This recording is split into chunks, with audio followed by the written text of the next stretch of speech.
Sports in general have been under some intense scrutiny recently. The NBA just had a massive gambling ring collapse, college basketball had the same thing exposed, but what has been relatively untouched up to this point has been college football.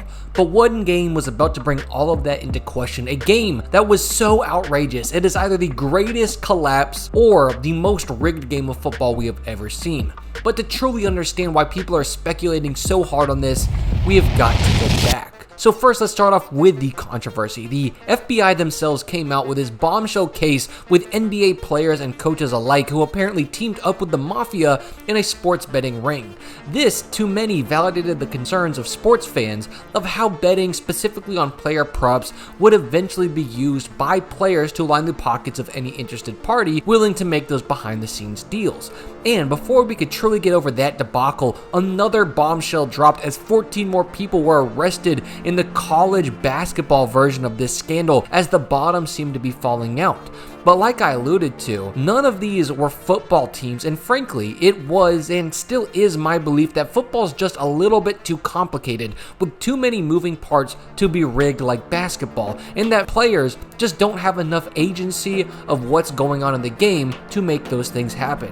So it would have to take something very drastic for me to actually rethink my belief on this, but believe it or not, when the Gamecocks would take on the Aggies, it's exactly what would happen. We have to understand, though, these two teams. First, let's take a look at the Aggies, because coming into this game, they were just the pinnacle of consistency. They had Heisman hopeful Marcel Reed in the backfield dicing up opponents with his arms and legs. I mean, he was thrown to Concepcion and Craver as the dual wideout threats who would combine for over 1,500 yards this season, and in the backfield was Reuben Owens, who was averaging over 5 yards a carry. Reed, as their second leading rusher, also averaging over 5 yards a carry. And the icing on the cake was that Le'Veon Moss was, guess what, also averaging over 5 yards a carry. And if all of this sounds impressive on paper, holy crap, it looked a lot better on the field. They went 3 games in a row to open the season with scoring over 40 points, with one of those 40 points games coming against a top 10 Notre Dame team, where Reed would throw for 360 yards and 2 touchdowns, as they would score double-digit points more than Notre Dame would allow for the rest of the season.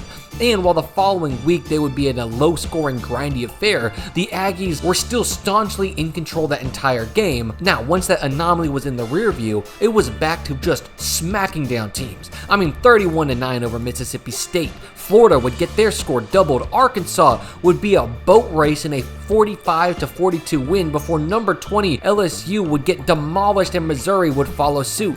It was a full-blown 9-0 sweep, with their offense being the thing that kept them chugging along so smoothly, with few mistakes, moving and controlling the ball well and playing damn good football. And like I said, they had a Heisman frontrunner for a good reason. He was throwing the ball into tight windows, making plays on the ground, and was the whole reason this offense looked so good, as he threw for 19 touchdowns to just 6 interceptions. So who are they going to play to disrupt this? Well, the team that God himself decided to piss on this year, South Carolina. I mean, they came into the season ranked, and by week 3 when taking on Vanderbilt, they were just outside the top 10 before Vandy would demolish them and take them all the way out of the top 25, where they'd have to play Missouri, who was at number 23 at the time and just got rolled over in the fourth quarter, before getting a light reprieve against the University of Kentucky, where after that they were staring down one of the hardest stretches of football I may have ever seen.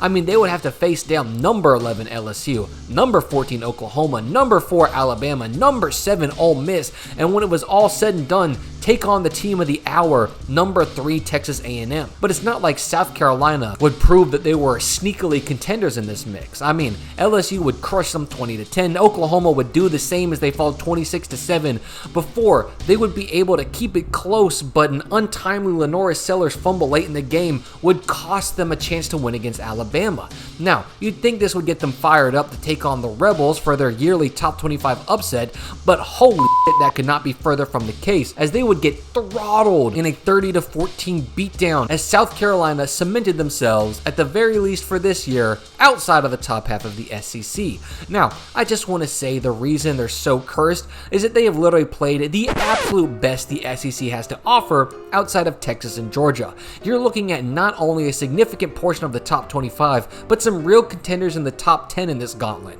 But that has nothing to do with what was about to happen. If I were to tell you the score was 30-3 at halftime and that South Carolina's were the ones with a massive lead, you might think something along the lines of, well, this is the SEC, South Carolina has had some bad breaks but have proven not to be a terrible team, and Texas A&M could easily have overlooked them. And while you're not wrong, that is not at all what happened. After 3 relatively normal-looking drives where South Carolina kicked a field goal, held the Aggies to a field goal, and then scored on a 50-yard bomb that was just perfectly thrown, we'd begin to see some weird plays from Texas A&M. After picking up a huge chunk of yards to Concepcion, they would go nowhere to miss a field goal and give the ball back to South Carolina. Then, they would do nothing with it and be forced to punt it back when Reed attempts to throw the ball away while getting hit and throws it backwards to give up an easy 7 points, before the ensuing drive featured a common for this half but uncommon for the entire season before this, dropped pass, forcing a punt. Then, the Gamecocks kick a field goal, and once again on 3rd down, perfect pitch, imperfect catch, another one gets dropped as they're forced to punt before the following drive, he damn near throws it right into a defender. Then, after getting the 1st down, has 2 more ugly throws before being forced to punt, but South Carolina, maybe in just confusion on how bad they looked, decided to give them a gimme as they give a pick to the Aggies at the 6-yard line, where the same thing would happen. Concepcion would drop one of the easiest touchdowns you'd ever see, then he would overthrow a wide open receiver in the back of the end zone to attempt a field goal from 24 yards out where it was missed again. I think it's impossible to do less with the ball at the 6-yard line, but they force a punt, get a good return, get the ball to the 15-yard line in one play where Reed once again immediately throws an interception. And not just that, but now Sellers found Harbor for an 80-yard score as this game was seemingly getting away from the Aggies, and in the blink of an eye, Reed throws another pick to give the Gamecocks the ball at the 23 with 31 seconds left in the half, where we would see them turn this into a 27-point lead to end the half. And everybody watching this game, with all the scandals in the back of their minds, had sirens blaring. The red flags were raised. This wasn't a slow start or a bad matchup or South Carolina playing well.